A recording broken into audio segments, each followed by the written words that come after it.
Hello students, English Prose, second paper, BA first year. Today our topic is on the recollection of childhood. Okay. Why Richard Steele? Richard Steele का एक newspaper है जिसका नाम है टैटलर, number 181, 6 जून 1710 को ये launch हुआ. ओके. Richard steel. सबसे पहले हम रिचर्ड स्टील के बारे में जानेंगे, थोड़ा सा एक्सप्लेन करेंगे कि रिचर्ड स्टील कौन है. Okay. His birth and the parents.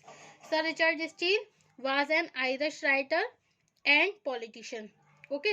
Richard Steele कौन है? Was an Irish writer and politician. He was born in Dublin, Ireland in March 1672. The exact date of his birth is not known, but he was baptized on March 12th. His father was an attorney. His sister Catherine was born the previous year, and his father died before his son had reached his 6th year. Okay. His mother died in 1677. Okay. After the death of his parents, he was placed under the guardianship of his maternal uncle Henry Gascon, okay, who was the secretary and the confidential agent to the Duke of Ormonde. His education. Steele was nominated the Charterhouse by the Duke of Ormonde on November 17, 1684. Okay. Steele school life. Expect the purely account given by Thackeray in the English humorist of 18th century. And he joined Merton College in 1691, and his Oxford career was undistinguished, and he left 1692 without taking a degree in order to volunteer for the cadet service under the command of the Duke Ormonde. Okay.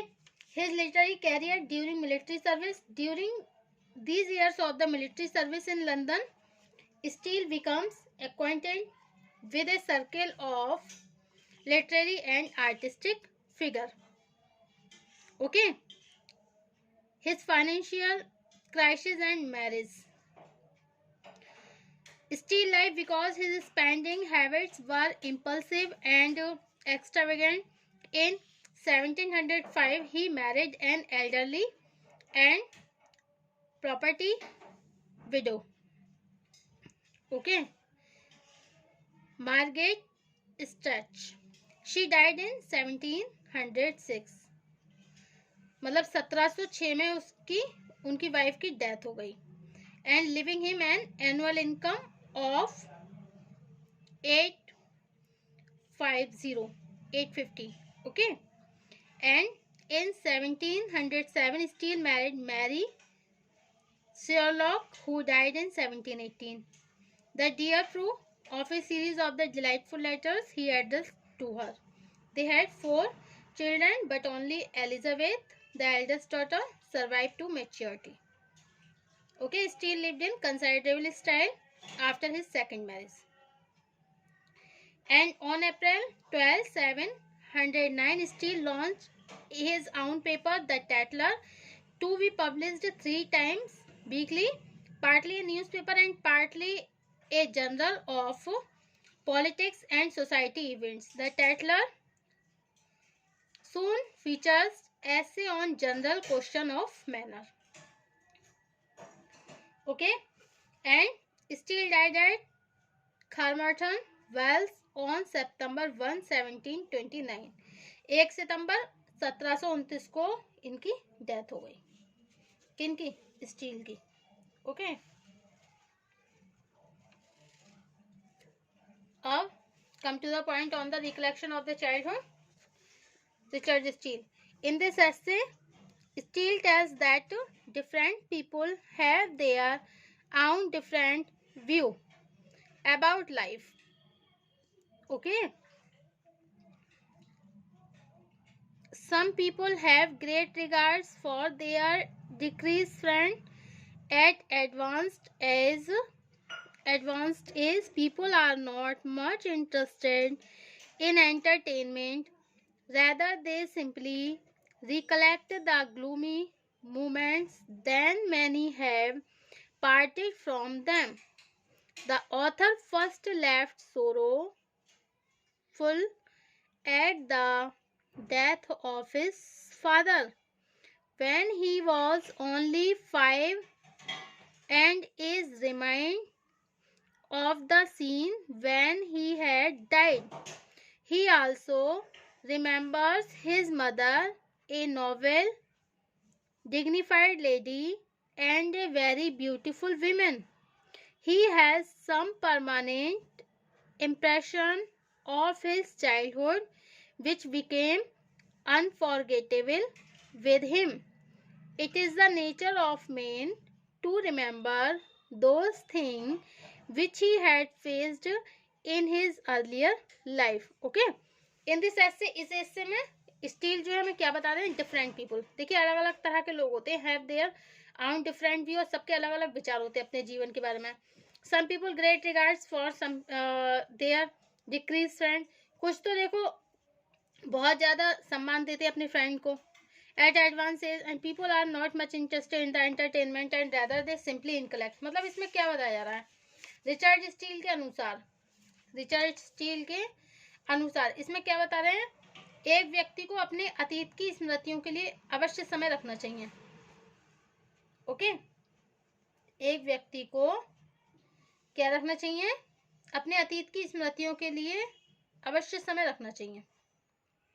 Okay, विशेषकर उन क्षणों के लिए जब उनके अपने असामयिक मृत्यु के कारण उनसे बिछड़ गए थे.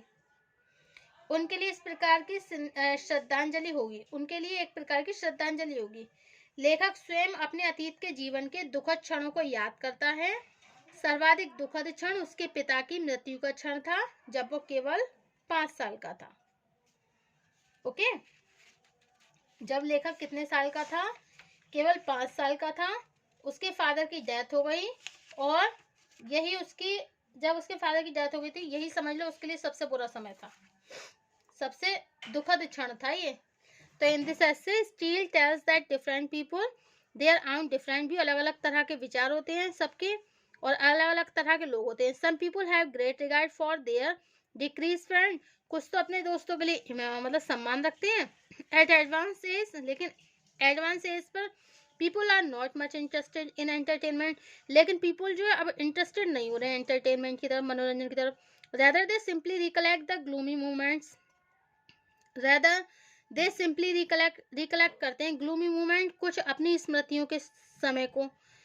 Okay, that many have parted from them, जब वो उनसे बिछड़ जाते हैं मतलब क्या है, रिचर्ड स्टील के अनुसार एक व्यक्ति को अपने अतीत की स्मृतियों के लिए अवश्य समय रखना चाहिए, विशेषकर उन क्षणों के लिए जब उनके अपने असामयिक मृत्यु के कारण उनसे बिछड़ जाते हैं. Okay, the author first felt sorrowful at the death of his friend. और इसमें जो ऑथर है वो सबसे ज्यादा दुखी जब हुआ है जब उसके फादर की डेथ हो गई. When he was only 5 years old, जब वो केवल 5 साल का था. Is reminded at the scene when he had died, वो रिमाइंड करता है, याद करता है उस दृश्य को जब उनके फादर की डेथ हुई थी. ही आल्सो रिमेंबर हिज मदर, अपनी माँ को भी याद करता है. ए नोबल डिग्निफाइड लेडी, वो भी बहुत ही बढ़िया लेडी थी, बहुत ही मतलब उच्च थी वो भी. एंड ए वेरी ब्यूटीफुल, बहुत सुंदर वीमेन थी. And he has some permanent impression of his childhood, और कुछ वो मतलब याद रखता है कुछ इम्प्रेशन, कुछ ऐसे इम्प्रेशन को, प्रभाव को भी जो अपने उसने बचपने मतलब अपने जो बचपन की यादें थी उनको भी कुछ रिमाइंड करता है. Which became unforgettable with him, जो उनके लिए अनफॉरगेटेबल मतलब बचपना, वो बचपना जो उनके लिए कैसा था, अनफॉरगेटेबल, जिसे नहीं भुला सकते. It is the nature of a man, ये व्यक्ति का नेचर है, टू रिमेंबर दोज थिंग, उन चीजों को याद करता है, when he had faced in his earlier life, जो उसने अपने जीवन में ये सब फेस किया था, मतलब उन चीजों का सामना किया था. द कंपेनियन ऑफ दोज मतलब उन साथियों का fear always remain with us in our memory, जो हमारी याद में अभी भी रिमेन रहता है, मतलब याद रहता है. जो हमारी यादों में अभी तक है। And feel sorry for those who are not more with us, और उनके लिए सॉरी फील करता है जो उसके साथ अब नहीं है, ठीक है। We respect the brave man, हम सम्मान देते हैं बहादुर लोगों को, who were never afraid of death, जो मृत्यु से कभी नहीं डरते, so they are ever honoured, but when he think of tender, ठीक है, एंड इनोसेंट मैन, जब भी हम सोचते हैं, टेंडर माने उनके टेंडरपन को, मतलब उनकी कोमलता, उनके अच्छे व्यवहार को, इनोसेंट मैन जो मासूम व्यक्ति होते हैं, सफरिंग दुखों को सोचते हैं, okay, we are filled with pity, हम दया से भर जाते हैं, मतलब जब कभी हम दुखी होते हैं, we are filled with pity, हम दया से हमारे, वी आर फिल्ड विद पिटी, दया से हमारा मन भर जाता है, मतलब दिल हमारा दया से भर जाता है।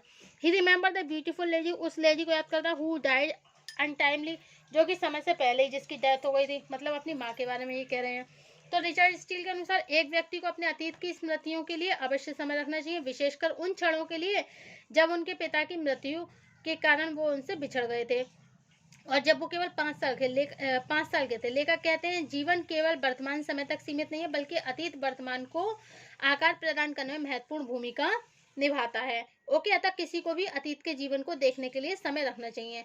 रिचर्ड स्टील सलाह देते हैं किसी भी व्यक्ति को ऐसा समय याद रखना चाहिए जिसमें वो मुड़कर अतीत की स्मृतियों की ओर देख सके। यद्यपि भौतिकवादी व्यक्तियों के पास अतीत को देखने के लिए समय नहीं है, लेकिन फिर भी स्टील सुझाव देते हैं कि उन्हें अपना कुछ समय अपने प्रियजनों की स्मृति में व्यतीत करना चाहिए जो समय से पहले मृत्यु को प्राप्त हो गए।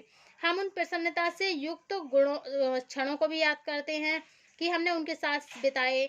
वह एक उदाहरण की सहायता से समझाते हैं कि यदि एक घड़ी अव्यवस्थित हो जाती है तो इसे व्यवस्थित करने के लिए क्रम के अनुसार सभी घंटों से घुमाना पड़ता है। ओके, इस प्रकार एक व्यक्ति पूर्णतया प्राप्त कर सकता है यदि वो अतीत का चक्कर लगाए तो अतीत के जीवन के घटनाक्रम को वो याद करता है।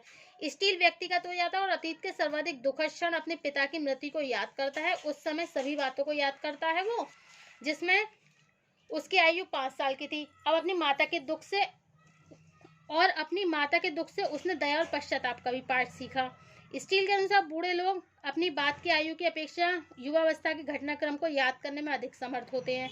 इसके अलावा वृद्ध लोगों की अपेक्षा युवकों की मृत्यु पर विलाप करना अधिक न्यायोचित प्रतीत होता है। एक खूबसूरत लड़की की दुखद मृत्यु के अवसर को भी याद करता है। लेखक मृत्यु को संबोधित करते हुए कहता है कि उसे शक्तिशाली घमंडी लोगों पर पूर्ण अधिकार है, किंतु विनम्र और भोले भाले लोगों पर उसकी क्रूरता को कहाँ तक न्यायोचित ठहराया जा सकता है। यद्यपि मृत्यु कैसी है, क्रूरता, मृत्यु क्या क्रूरता दिखा सकती है, किंतु मस्तिष्क से खूबसूरत चीजों की जो छवि है वो कभी नहीं हट सकती। हम उन खूबसूरत चीजों को बार बार याद कर सकते हैं। Thank you for watching my this YouTube channel.